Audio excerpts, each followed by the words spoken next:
Our story title today is Despite It All, I Choose to Serve. This is about a woman that goes through a lot every day. And Kathleen Critch is here to tell her story on Where Were You? Well, hello there. How are you doing today, Kathleen Critch? I'm doing wonderful, thank you. How are you? I'm simply fantastic, and thank you for asking. We thank you for coming today. We want to hear your story, and we want to know a little bit about you. So can you kind of start us off from, let's say, the beginning and what your background is? Sure, I'm the youngest of 10 kids. We were Wow. born on the south side of Chicago. My dad was a devout Catholic. He felt that by having a lot of children, he would find his way to heaven. And I asked him one day why he thought that way, and he said that is what a priest told him. So we lived on the south side of Chicago. We lived in homes until they were literally falling down. We all had our chores to do. Even at 5 years old, my sister and I were washing and drying dishes, painting, taking out the garbage. Everybody had to do chores. There was very limited space, so my sisters and I were in one bedroom. My other brothers were in another bedroom. Then my dad and mom each had a bedroom of their own. My dad worked 3 jobs at once. He traveled a lot, so there was much responsibility on my mom and then my older siblings. Because my dad was such a devout Catholic, there were even times where we had Mass said in our home. It was very difficult. It was a struggle for all of us. I often wondered, even as an adult, why my dad had so many kids, because it was difficult. But he did give us examples of how we should act and how we should treat others. Well, I just wanted to ask a question. Did I hear this right? 10 kids, Yes. 3 bedrooms, 4, I believe there was 3. 3. That's what it sounded like you said, 3 bedrooms. Okay, and when he has a bunch of kids, he gonna go to heaven. That's what the priest told him. He said, "How do I get to heaven? To die with God." And the priest told him, "Have as many kids as you can. That's your way of giving back to God by doing that." Wow, wow. Okay, so pick it on up from there, Kathleen. As an adult, I just felt that my parents had set us with some great examples. My mom and dad always said, "Leave the last piece of cake for the next person, the largest piece of meat for the next person. Treat everyone as you would want to be treated." I followed the Catholic Church for many years, even until I was married, but I've since fallen away from the church because of so much going on in the Catholic faith. Well, I was just going to mention, throughout my childhood, I did have some health issues. And unfortunately, I'm sure we didn't get the type of care that you would nowadays. Some are those that are genetic. And unfortunately, I've had a lot of health issues throughout my adult life, but I just feel that Jesus suffered on the cross for us, and I think I can suffer on earth a little bit for him. Amen. So these health issues, were they just you? Were they the other siblings? Actually, we really didn't know about health issues until my oldest sister was 35. She had 6 kids under the age of 14, and she got breast cancer. She eventually passed from breast cancer. And then my next sister, who had hydrocephalus, which is water on her brain, she also had breast cancer. And then my sister after her also had breast cancer. So they have all passed. And then in the last 3 years, my brother was the one who was killed in a car accident. I'm sorry to hear that. So is that 3 sisters It is actually 3 sisters and 1 and brother. 1 And, brother? right. And then my oldest sister's daughter is now fighting breast cancer and brain cancer. And she's only been given a limited amount of time to live. So we've been going to Tennessee to see her and to see what we can do to help her to get ready for her transition. Excuse me. Those are a lot of heavy things to be on an individual. And these are family members. These aren't like friends. This is your family. And you were speaking of your health issue. Do you mind touching on some of those?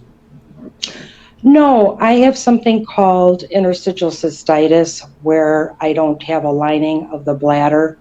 So that causes constant pain and pressure. I also have endometriosis, which is another problem that is usually affects women. I also have the fibromyalgia, so I have constant joint pain, and there are other issues also.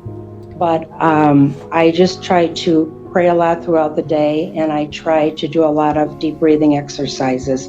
I mean, I pray when I get up, I pray on the way to work, I pray in the shower, constantly praying, not so much for myself, but just for everybody in the world. Amen, Kathleen. That is really remarkable. That's going to take a lot of praying. It seems like some of those illnesses that you mentioned, that's living in pain. It is living with pain, but it's best to keep busy because then you don't dwell on it. And then recently, in the last few years, I was told that I have the BRCA1 gene Oh and my that God. it's called a Lynch syndrome gene. And those are just genes that make my chances more prevalent to get cancer. Well, tell me this. Out of having three sisters that went through that, what are you doing for this? What is it, BRCA1 gene? You know, I was for a long time going to specialists. They want you to go to specialists and have constant testing done. And I felt it was interrupting my life, it was interrupting my schedule. And I just feel that God has a plan for me. And when I'm going to pass, I will just deal with it at that time. Wow. But I did want to mention someone else in my life who's remarkable, and that is my brother, who is 2 years older than myself. His name is Larry, and he's remarkable because he was walking at 10 months, and then my mom took him for a polio shot, and he got polio. So he's had polio since he's 10 months old, and we have a wonderful friendship, a wonderful connection. But as kids, we were all responsible to help with Larry, and I even recall one time when we went to a clinic. There were never really doctors per se, they were always clinics where there were people teaching and learning. And we went to a clinic and we were there for 8 hours in Chicago. I believe it was at Reese Hospital. We went to many appointments there, and there was also a time where we were there for 8 hours. And we were waiting because my brother needed a brace. And it was a remarkable, even as an adult, my thinking about it now, that he was so young. And then, of course, my other sisters and I were there for 8 hours just waiting patiently for this doctor appointment. Nowadays, I'm not sure if people could endure that. But I think years ago, you had to keep yourself busy. And of course, my mom always brought snacks for us to eat. And you just had to be patient and sit. Well, I wanted to know a little bit more about you. What does your day consist of, pretty much? How's your living? Who's around you? Do you have children, married, things like that? I have two sons. My one son was a alcoholic and a heroin addict. He used to smoke. He had been arrested many times. He's been in many rehab facilities, halfway houses. He's detoxed many times.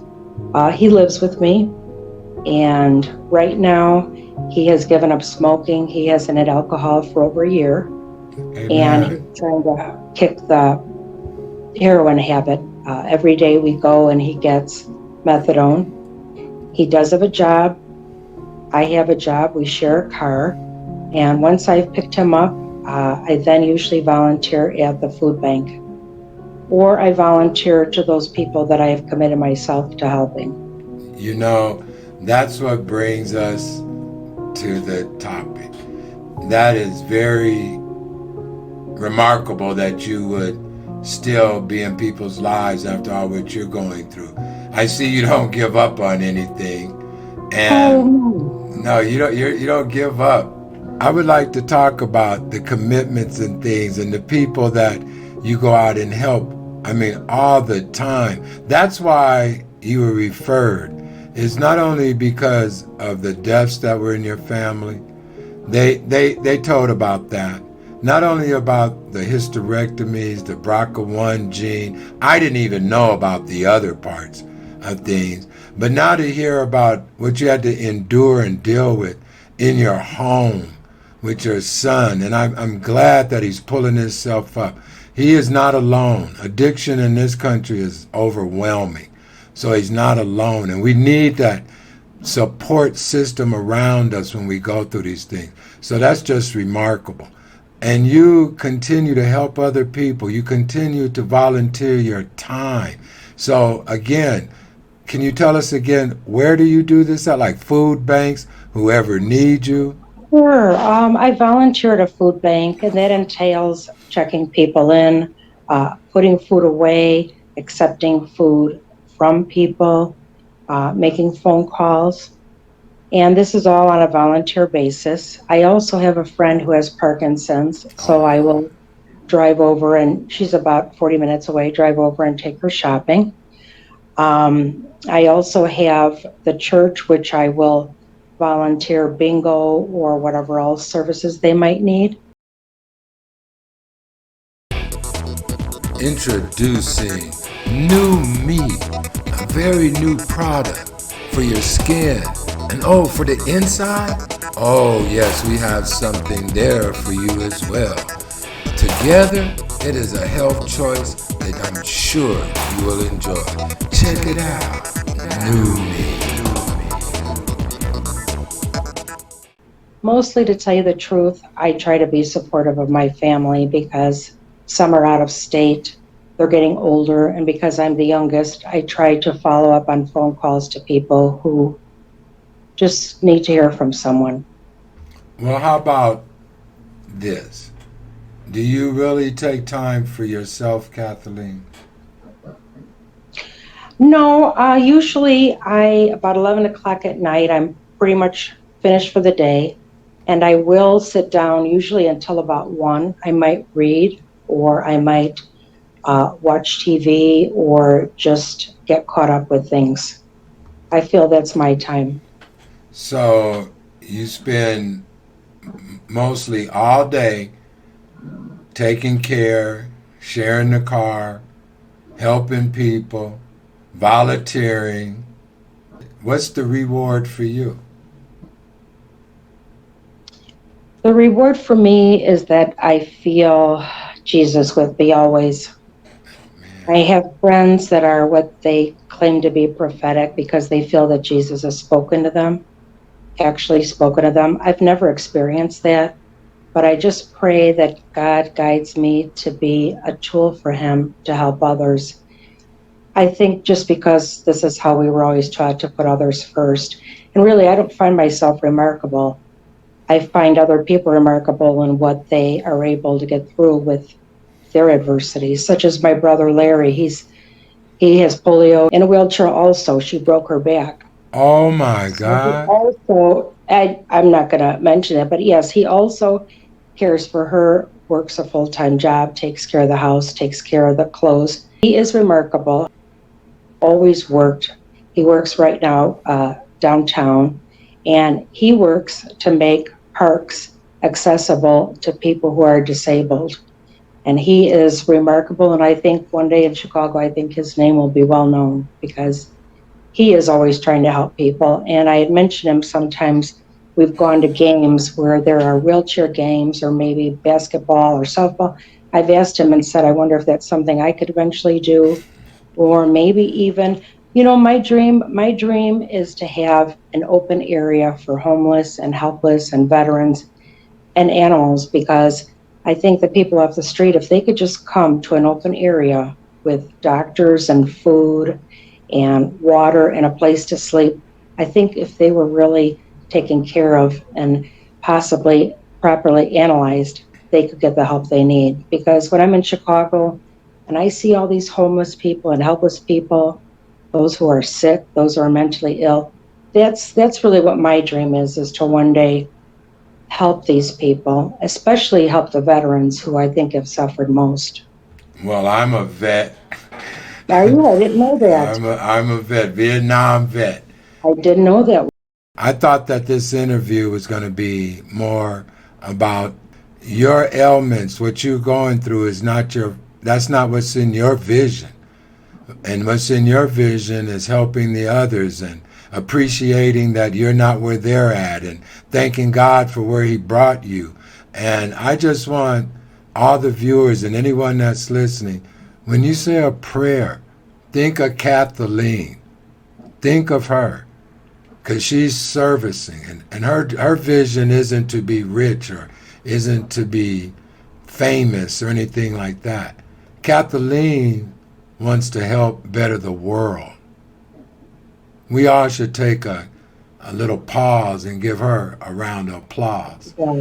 You're very kind, thank you. Actually, I feel embarrassed when people pray for me because I feel that there are so many more people who need help.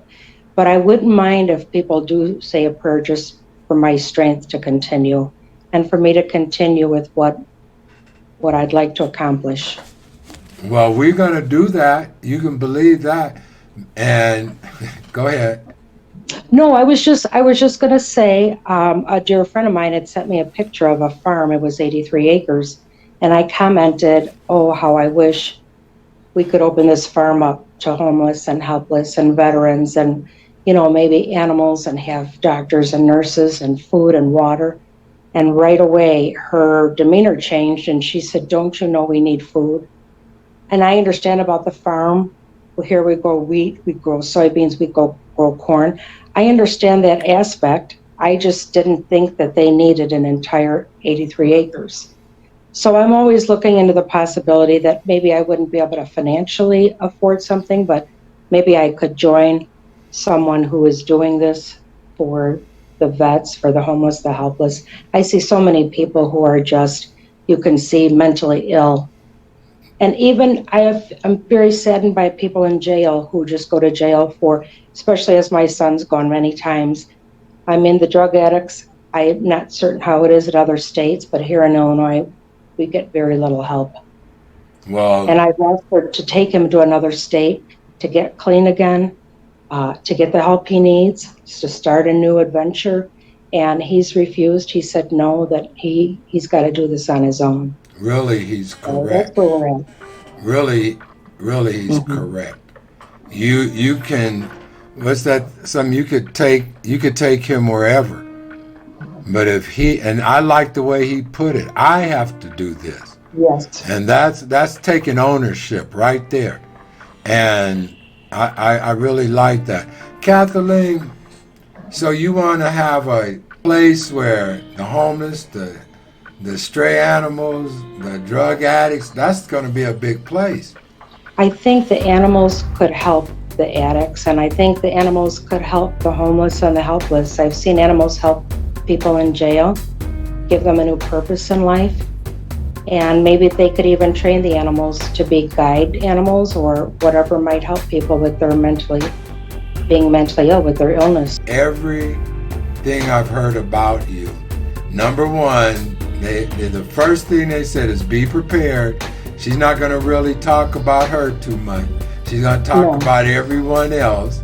She's always helping everyone. This is what your community thinks about you. I'm in Denver, okay?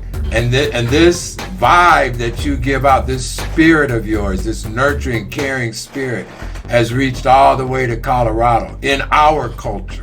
So whatever you're doing, Kathleen, you keep doing it. And we're going to be praying for your strength. How's that? I really appreciate that. If I can just continue with the pain I have and just move ahead. And honestly, I pray for everyone all over the world. I When I was a kid and it was my birthday, as silly as it sounds, even at that time, I remember being 6 years old and everybody said, here's your birthday wish. What did you wish for? And I said, I wished for peace. And I wished every year until I was about 21. And then I started wishing for people who are homeless and helpless and sick. I have everything I need. I don't need anything. I'm okay. You are one special, remarkable lady. And it was refreshing talking with you. But you did exactly what they said. You turn all the attention on other people that need help. And we appreciate your services. We appreciate your time. We thank you for coming in and sharing your story with us. And for your son, we'll be sending out prayers for him and his strength in his battle. Seems like he's really on the right track. Seems like he's taking ownership. And I know it's because he has this remarkable mother. I'm so proud of him. I'm Amen. so proud of him. Hi, Kathy. I just wanted to take a moment to pop in on your interview and let everyone know that you did a great job and that I had a feeling that it would be difficult for you to talk about yourself. But I know that you have a great story to share, and as a personal friend of yours, I just wanted to make sure that everyone knows everything that you're going through and dealing with.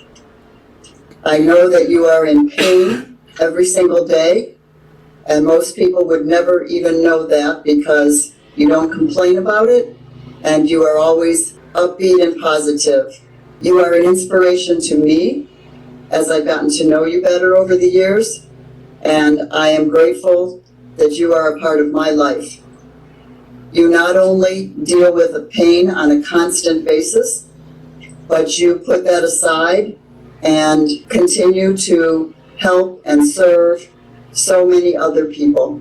You help your family at the drop of a hat. You fly out of town to help them.